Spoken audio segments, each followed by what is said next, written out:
let's learn to thread our machine.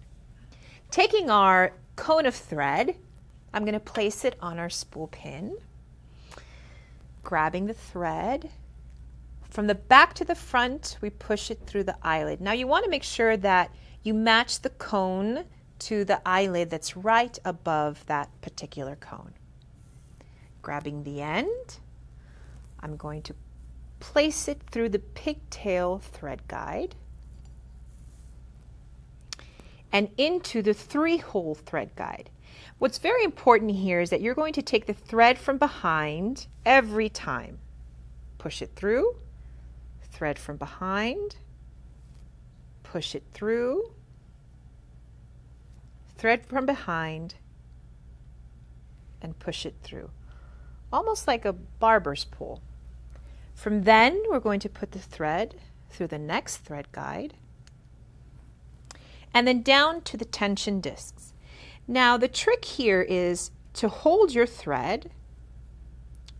See these 2 little discs? You're going to put your thread through there until you hear a click.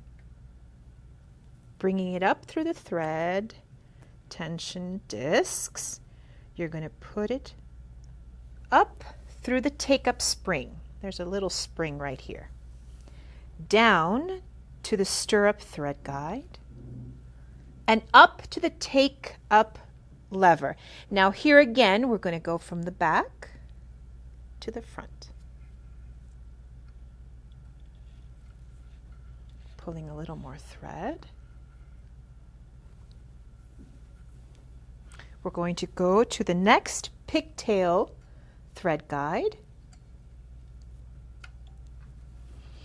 And now we're going to go to the needle bar thread guide hole, which is located right in front of you where the needle is. You're going to put the thread, this time from front to back, grabbing it from the other side. You come again to the front, and this time again, we put the thread from front to back through the needle hole.